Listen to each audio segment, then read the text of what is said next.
Making a Murderer, a Netflix original series, offers a disturbing story. Stephen Avery of Manitowoc County, Wisconsin, was sentenced to 18 years in jail for a crime he did not commit, before being released after a lengthy legal struggle. However, once he's eventually released, he's thrown back into prison for a separate crime that, according to the documentary, Avery may not have done. In the first instance, Avery was charged in 1985 of attempting to rape and murder a woman called Penny Beardson after she identified him as her assailant. Later, DNA evidence exonerated him. However, there were various errors in the inquiry. Most notably, authorities appeared to ignore Gregory Allen, a guy who was judged so dangerous that he was under continual monitoring, except on the day Beardson was assaulted, and was ultimately convicted of sexual assault, for which he is now doing time. Then, in 2007, Avery was convicted of murdering Teresa Halbach, a photographer who frequented the Avery family's junkyard and was last seen alive by Avery. The prosecution, led by Calumet County District Attorney Ken Kratz, relied on several pieces of evidence for this second conviction, including Halbach's SUV being discovered hidden on the Avery family's property, the SUV containing Avery's blood, a bullet containing Halbach's DNA being discovered in Avery's garage, and Halbach's spare SUV keys being discovered in Avery's trailer, among other clues. To the untrained eye, it appears to be a simple situation. However, the 10-part documentary series calls into question all of these pieces of evidence, pushing the viewer to reconsider how dependable even the proof we like to assume is most credible, DNA evidence, may really be. It also suggests convincingly that there was a grand conspiracy against Avery, arguing that after his release in the 1985 case, Manitowoc County officials were so humiliated by his exoneration and so threatened by a lawsuit Avery filed against them that they did everything in their power to frame an innocent man for a second crime.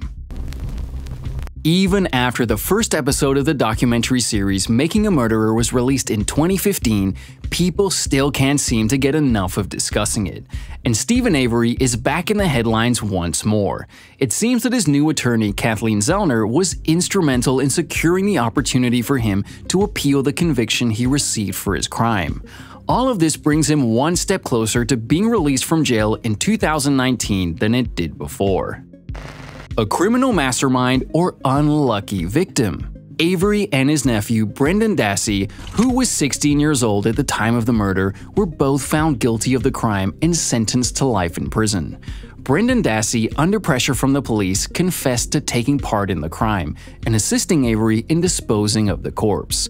However, after the series was broadcast, there was a petition with 130,000 signatures urging the president at the time, Barack Obama, to pardon Stephen Avery and Brendan Dassey. So why is it that so many believe in Avery's innocence, so much so that they would fight for it? There are simply too many questions in the case, leaving room for his innocence. Let us dive into some that give credence to the arguments of the other side. Number 1. The car keys. The authorities assert that they discovered a key to Halbach's SUV hidden inside Avery's house. However, the key wasn't discovered until after a number of searches, and it only had Avery's DNA on it rather than Halbach's, despite the fact that Halbach would have used the key for a number of years. As a result, Avery's defense team contends that the key was a fabrication, which raises a number of problems, including the following. Why would Avery clean the key of any traces of Halbach's DNA, yet leave his own DNA on it? Why would Avery take the time to clean the key if he was only going to keep it in his house? And why was the key located in such a convenient location after so many different searches? Number 2. The bullet. Officials with the law enforcement agency claimed that they discovered a bullet in Avery's garage that had Halbach's DNA on it. They argued that this is evidence that Avery shot and murdered Halbach in the garage. But if that's the case, then how come the police were unable to uncover any other trace of Halbach's DNA anywhere else in the garage, neither in any of the rubbish heaps or in any of the holes in the floor that they physically ripped open?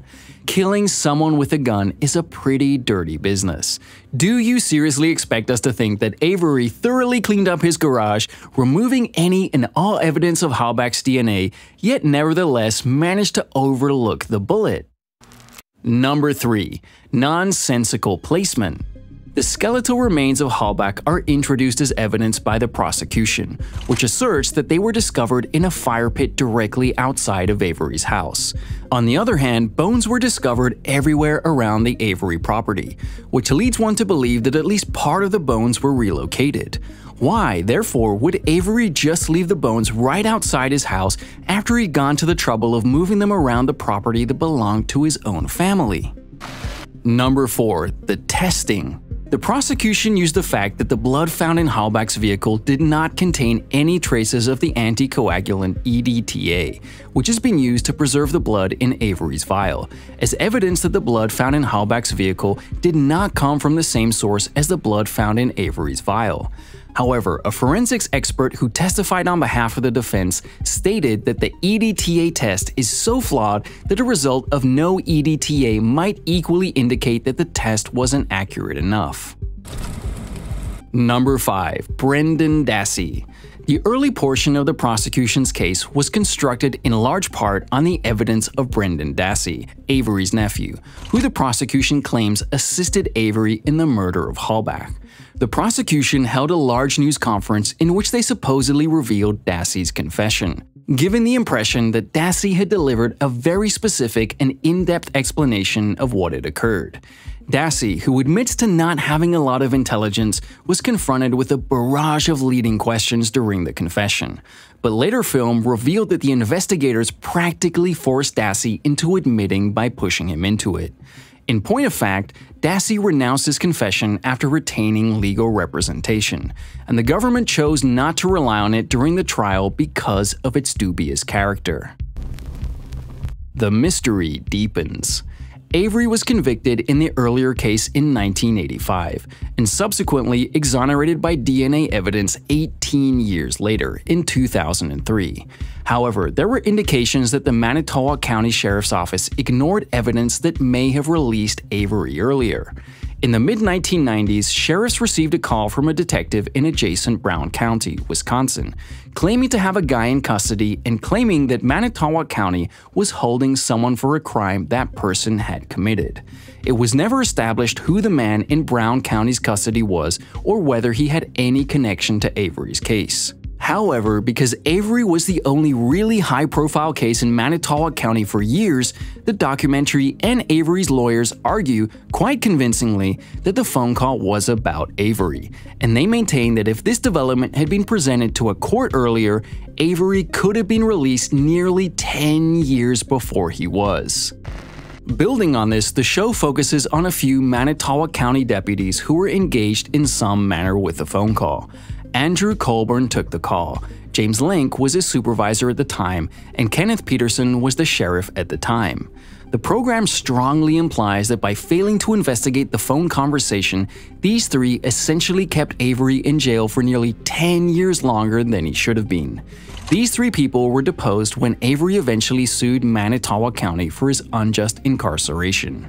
As it turns out, these facts and data were crucial in Avery's 2007 murder trial. Lenk, for example, would later discover the key to Halbach's SUV in Avery's house. Lenk was also at the site of the SUV when it was discovered on the Avery family's property, which is a strange occurrence given that he never checked in but did sign out. Furthermore, he was seen in Avery's garage during a search before the bullet with Halbach's DNA was discovered. Perhaps most importantly, Manitowoc County officials were meant to retain their distance from Avery's 2007 inquiry. Since Avery was suing county authorities for his illegal imprisonment from 1985 to 2003, the county and state recognized the conflict of interest that Manitowoc County's involvement brought early on. Investigators dealt with the conflict of interest by relying more on police from other counties and mandating that authorities from other counties supervise Manitowoc County deputies when they're participating in an investigation, such as a search. However, it appears that Lenk, one of the county officials with the greatest potential for a conflict of interest, participated in several extremely critical searches. Making a Murderer leverages all of the uncertainty caused by these facts to punch holes in Avery's 2007 case. It never gives clear evidence that Avery is innocent, but the conflict of interest and poor forensic evidence throw reasonable doubt. If it weren't for the documentary on Netflix about Stephen Avery's life, the majority of people who live outside of Wisconsin wouldn't know anything about him. It was obvious from the beginning that the creators of the documentary meant to raise questions about the veracity of Stephen Avery's conviction for the crime. It was effective too. After watching the content in its entirety, the vast majority of viewers were persuaded that Avery was unfairly convicted of murder. And it's no wonder why.